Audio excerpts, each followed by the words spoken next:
precious viewers, thanks for your viewership. Welcome again to Choices. As we continue to focus on hope, we believe that all hopeless situations can be reversed. In the book of Jeremiah, chapter 29, verse 11, it declares, "For I know the plans I have for you, declares the Lord, plans to prosper you and not to harm you, plans to give you a hope and a future." We encourage you, pull the family together, invite a friend, let them know Choices is on. God bless you. Last week we noted that the resurrection, it was not an hoax, but it was real. Jesus rose from the grave, and the evidence is overwhelming to this event. And so today we want to examine some eyewitnesses and the account in terms of Jesus' resurrection. And the first thing that we want to notice that the tomb that he was buried in, that tomb is empty. And when the disciples visited that tomb, they actually testified to that fact, that there was no Jesus in there because he was resurrected. And so there's the empty tomb. Then Jesus made some appearances to different ones who could testify to this fact, that we did not make up this thing. And so he appeared to one, Mary Magdalene, and we saw Jesus interacting with Mary Magdalene, who wanted to touch him, and he said, you can't touch me now because I have to go to the Father. And so that was one situation.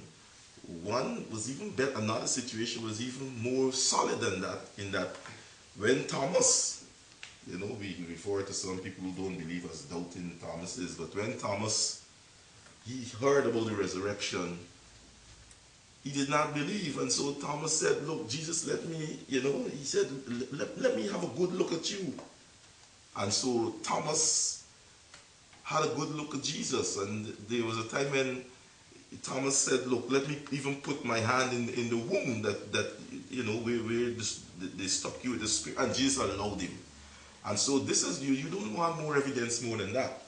And then when we go to Corinthians, we see a number of other persons, brethren, testifying to the fact that they saw Jesus.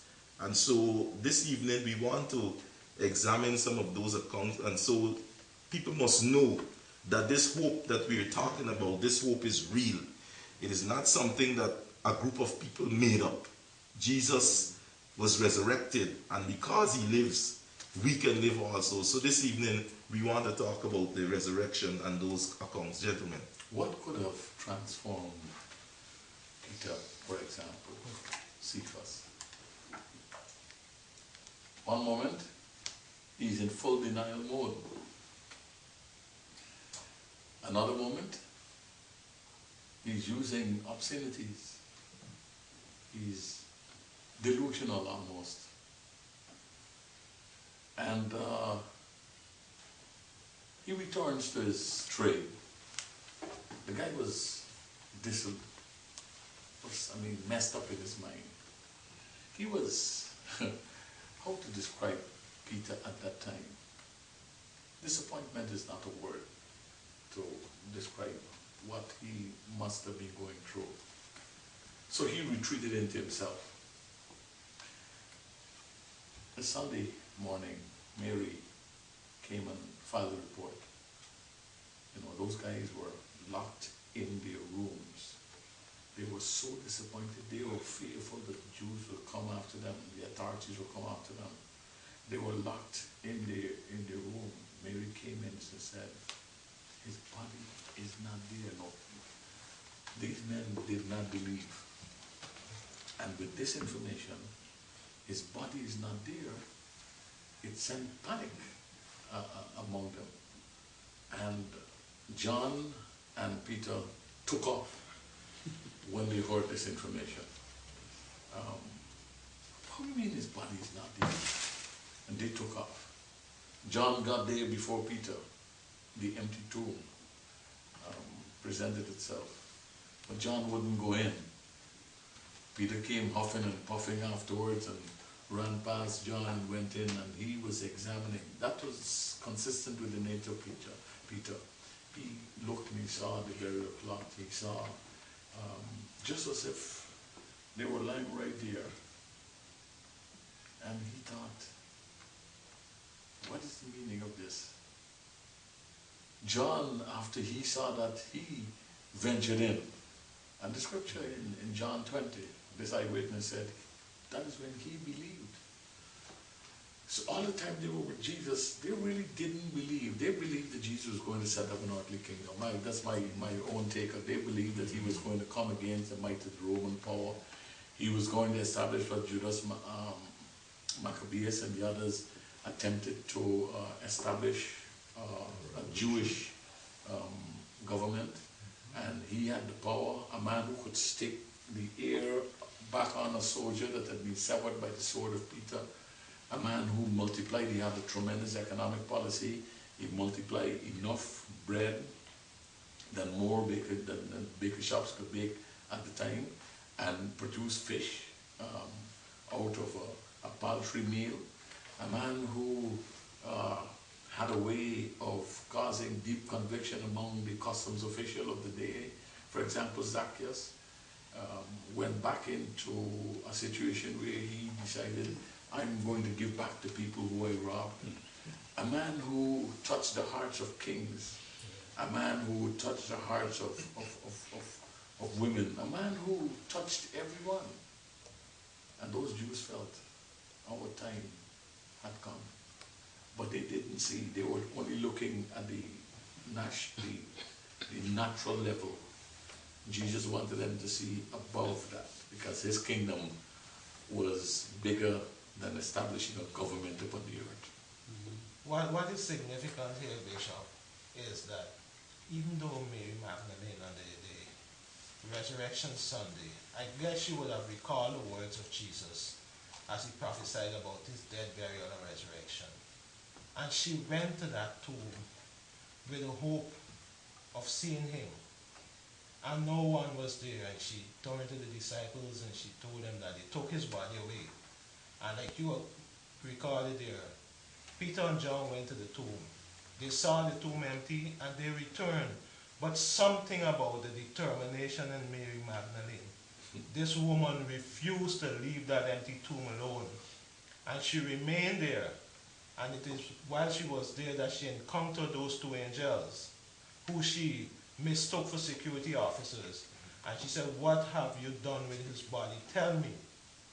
And the angel spoke to her. Now this woman, we would think of her as being insignificant to the whole process. But look at it. She was the first person that Jesus appeared to. He appeared to her. She had a desire to touch him. He told her no, she could not do such, since he had not returned to his Father. And she returned to the disciples and she broke the news to them about Jesus being resurrected. Sometimes, as individuals, we believe, the way we see ourselves, we believe that, in society, this is not the way people see me. But look how Jesus saw this woman. This woman who would have been considered insignificant. He chose to appear to this lowly woman to reveal the purpose of his Father, the resurrection power, being revealed to a person of insignificance. I'm saying today, in spite of your situation, you allow Jesus in, and he can make a difference in your life. 14 persons are on this set. And we all, while we sit here, have different experiences, even while the conversation is going on. It seems as if while there is an encounter, because of the uniqueness of who we are as individuals, the impact is different. But never mind how different the impact may be, God seems to understand us as individuals and meet us right at the point of our need. So, Millie might respond to it differently. Winston respond to it differently. But yet still God understands and meets us at the need.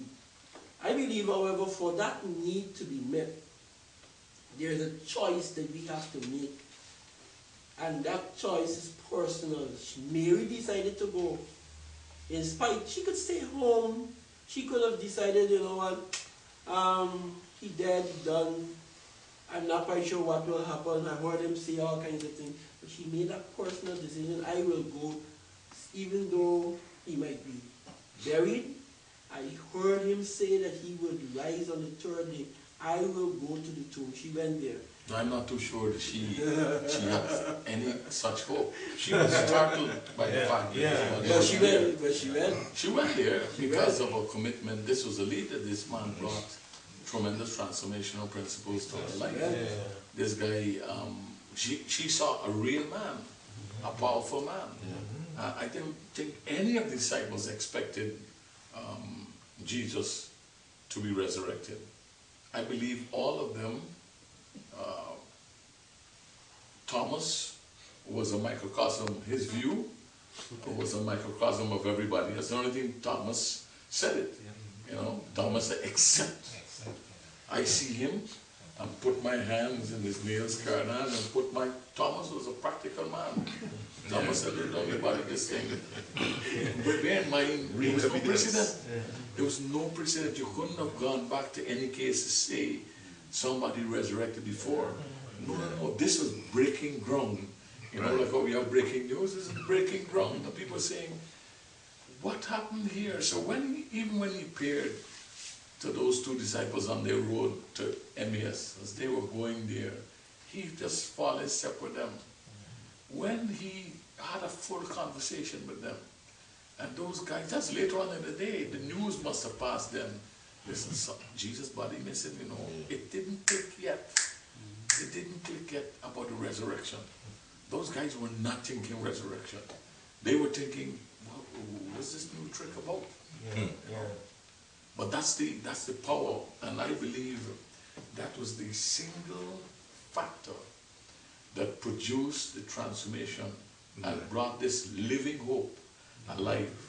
When Peter and the crew understood the impact, the meaning of resurrection, those men were no longer afraid of the Romans, of the Jews, of themselves.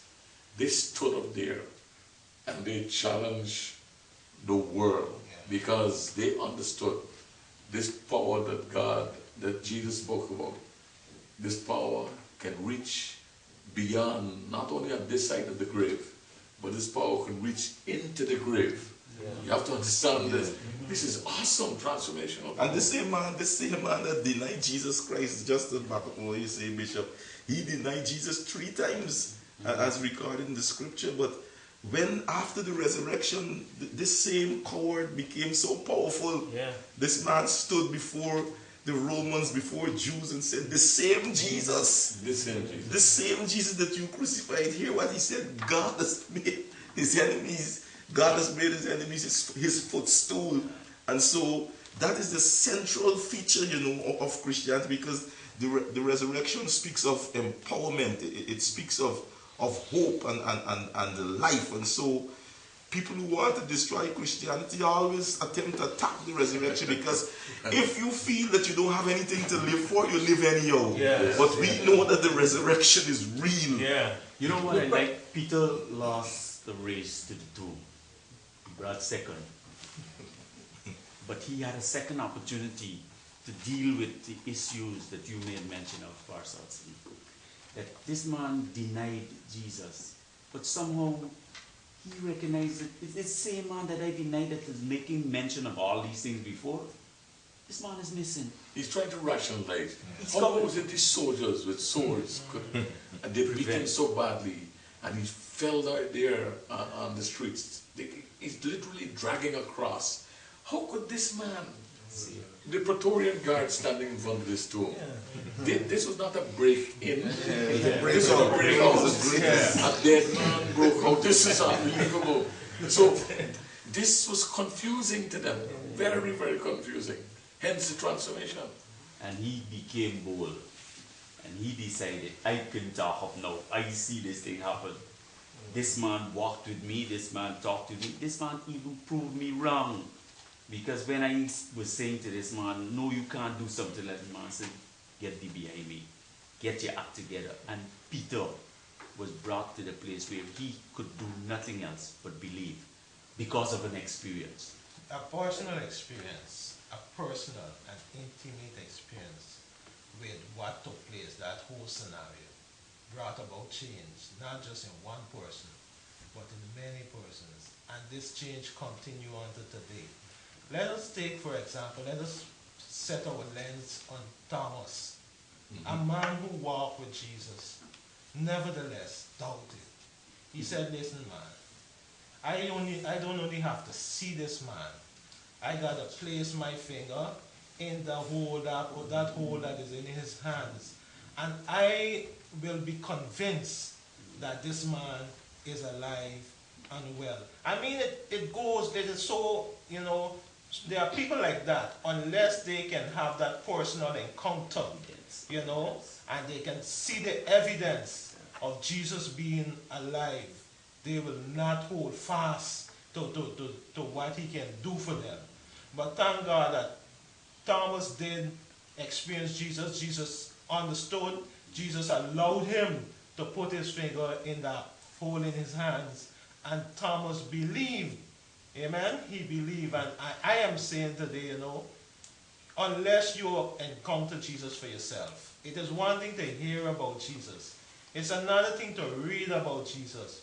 But when you have that personal encounter, the transformation that can take place in your life is... And something is accumulating here.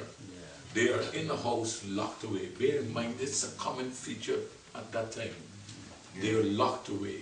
The moment he was crucified, these men locked themselves into a room. And they wouldn't come out. Jesus came into the room. Now, wherever you have locked yourself away, wherever you have retreated to that place, wherever people put you in a box, and against your own will, or you have gone in there voluntarily, this Jesus can meet you right where you are. That's the living hope we're talking about. He can find you. He walked right beyond doors, bolted doors and windows. He was not privy. He wasn't there when the guy said to Thomas, Jesus came, we met the Lord. Thomas said, y'all what? Y'all met the Lord? Listen to me, man. Except I put my finger, I won't believe. Except I put my hand, I won't believe. So 8 days after, like this, Jesus came. Thomas is now present. And Jesus came. Again, the room was locked, the doors being shut. Jesus came in. He didn't come by the door. He just came into the place. Now you have to understand what this is doing to these men. They're suddenly discovering that Jesus doesn't need doors anymore or windows anymore. He can just come into a building. And so something is building up in these guys. Capacity. Wait. This Jesus here is, since he's resurrected, even doors, walls don't seem to be able to restrain him, to hold him. And so you could imagine what's happening here. So Thomas, he says, peace be to you, in verse 27 of John 20. He said to Thomas, the specificity to Thomas, not to Matthew or Mark, to Thomas, because Thomas had the doubts. Reach your finger here and look at my hands, and reach your hand here and put it into my side. Do not be unbelieving, but believing. Thomas answered and said, my Lord and my God. Somebody would have believed that somebody leaked information out and tell this man something in the secret meeting. He couldn't know this. How we gonna know that we had this conversation before he turned up? Yeah, but how we knew what Thomas was thinking? Because of who he is. Lord and God. Yeah. Change and personal encounter with Jesus can catapult your life, can move the ordinary into extraordinary, can move the natural into supernatural. Jesus appeared to very many, and Paul captured it in 1 Corinthians 15, when he says he appeared to Cephas, then he appeared to 500 brothers, and then he appeared to James, then he appeared to all the apostles, and then he appeared to me. Paul talking. look at Paul's life after that encounter with Jesus. Look and see how he was responsible to lead the modern church to a most dynamic organization stretching across the entire globe and reaching people everywhere. But he was a rotten rope from the beginning, remember? Absolutely. Because in his early life, he attacked Christians and superintended over their death. This man, what would cause a great government official in those days, what would cause him to make that change, that retraction? And then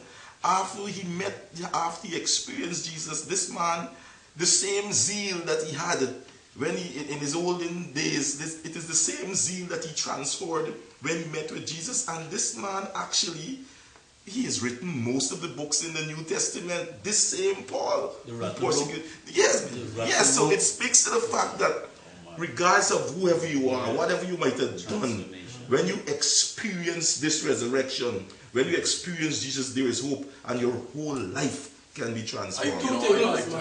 What I would like to know, Paul was not really a rotten. Saul was not a rotten. I understand the story. But Saul was a serious man. Saul was committed to the religion of the elders. Saul was astute in his zeal and in his pursuit of religion and the way how he perceived God. He was several cuts above the rest. It's like comparing me to Brian Lara, several cuts above the rest, out of this world. And this guy was so convinced that these people who were preaching about Christ, they were so wrong. He took on a personal crusade against them. And he had a backing of no less a person than the high priest. And it's in one of those ventures, when he was on his on the road to Damascus. This is high noon. And I want you to think about it. What light could be brighter than the sun? That could cause a man on earth to recognize that there was a light brighter than the sun. High noon. I mean, it got to be the SOL. And here you have Saul's life coming face to face. High noon, not nighttime like Nicodemus. High noon, bringing transformation. I really like that illustration there, where Saul was transformed, because in my thinking and my reading of the Word, I oftentimes, ponder on the question Saul asked, "Who art thou, Lord?" Oftentimes people say that Saul said, "Who art thou, Lord?" But to my mind, it's a question, "Who art thou, Lord?" Well, I want you to know that within you, God has put everything that you need to activate, to take you through this life and to get you to Him. But you have to come to that place where you would activate it. I want to assure you that Saul knew that there was a greater power, because he came up under the teacher Gamaliel, and Gamaliel told him that if it is of God, no man can put it away. If it's not of God, well then it will die. You may be asking yourself, how do I activate this belief? How do I even get to the point of believing in something which, as far as I'm concerned, there's no proof? I want to speak to those who might fall into the category of being, as we call them, the doubting Thomases. Especially those of you who may come from a scientific background. You may be saying, well, you talk about needing to have faith to believe in God, but I can't just start off by believing in something that doesn't exist. I ask you to think about this. There are many theorems out there. But there's always a fundamental thing that most theorems have in them. They always say, let us assume that this is true. And I'm sure you accept that assumption, because you say, well, of course everybody assumes that it's true. So what is so different about faith? Faith starts off in a position that says, well, look, let me assume that this God that I cannot see actually exists. And then you go on to prove based on what his word says, that he exists. The same thing we do with theorems. We say, let's make this assumption, and then we go on to prove it. So that's what I say to you. Faith is not just something that is, that is completely alien to you. It is something that you do even in your scientific world. I like that, you know. Let's just assume you're in trouble. Assume that you need help. Assume that you cannot help yourself. Jesus said, I am a very present help in the time of trouble. So assume that you need help, and look and listen and hear that you can receive help because of this resurrected Lord. He wants to help you.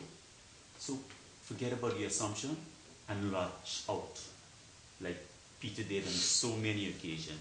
Receive the boldness and declare what the resurrected Lord wants you to declare. The manifestation of a living hope in a dying situation.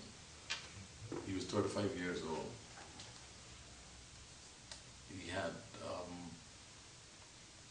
master's degrees with honors. I think he had 2 master's degrees. He was married, and he was stricken by one of the worst types of cancer. His friends never left him alone. He had unswerving faith in God, but he was dying. He convinced his friends that he was all right. The gentleman who told me was one of those who visited him for the very last time. And he said when he visited his friend who was lying there, his friend said to them, I'm all right. I can feel his presence, referring to Jesus right here. And with a smile on his face, he gave them a thumbs up. All is well. Jesus is not only God of this world, where we do all of our assumptions, where we do all of our analyses and so on. Jesus is also the God of the other world, the world to come, beyond the grave. I tell you, he is not only ticket to that place, he is the only way. Amen. Choices. We'll see you next week. Be blessed.